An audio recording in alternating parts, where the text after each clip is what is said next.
The Occupy Wall Street protests have been going for 3 weeks now, and they've been spreading to other cities in the US and attracting more attention and maybe more worry on Wall Street itself. But people from outside are still confused about how it's organized and what they really want. So I've come down here to Zuccotti Park today to try to find out. So a lot of people find the way this is organized pretty confusing. Maybe you could just tell us how it works and how the democracy process here works.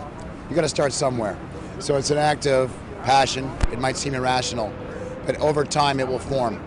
Okay, that's how this will work. It's organic. And there's a lot of commentary from outside that says, well, look, they don't know what they don't have a clear demand. They don't have specific things that they want to talk about or things that they want from the system. How do you reply to that? I reply to that, well, I get approached all the time. What do you want? The object of the game here is that we're up against a system. So there's no guy to get out of a building and say, bust this guy. We're not anti-police. We're not anti-Wall Street worker. We're not anti any American. What we are is anti-present system. So this system has a many-headed beast. It's your housing. It's your hospital. It's your school. There are kids getting out of school that are 80 grand in debt and they're 22 years old and they can't find a job. These are good kids. These aren't lazy kids. The kids that are running this are good kids.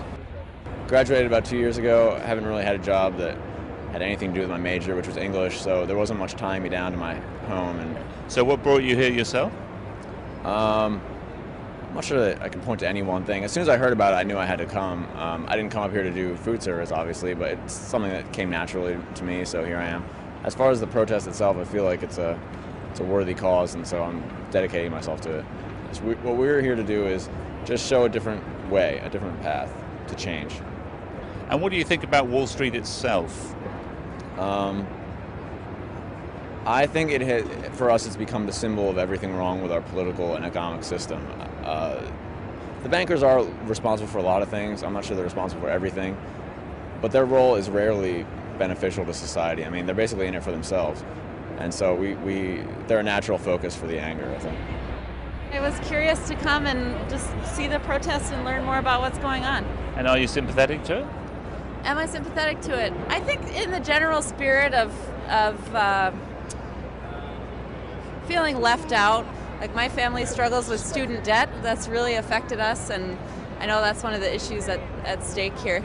And what do you think the end result is? Is it to formulate demands, or what is it? Where's it going? I think the one thing that everyone here can agree on is that we're all upset about the role of wealth in the world right now. I think that would be one thing that would be a really easy consensus. I think something that's both true in this movement and in the world right now is that the specific strategies to deal with that aren't things that everyone agrees on. There are different people that are wanting to move forward in different ways, and so you're not going to have a set of demands by everyone. It would just be the same thing as saying a set of demands by the United States in terms of how to move forward. We're recognizing a problem and we're trying to see how can we work together on it to move forward. What are the things that we can agree on? And that's the kind of discussion that needs to be happening on a national basis. And tell us a bit about what brought you here. It's an exciting place to be. I mean, there's nowhere in the world where I think there's more important work going on than right here. And so I want to be a part of it and support it every way I can. There's a lot of idealism here, but there's a lot of surprisingly sophisticated organization by individuals and a real commitment to popular democracy. The question is, without clear aims, whether the outside world will stop listening. But for the moment, it certainly shows no signs of going away. John Gapper, Financial Times, New York.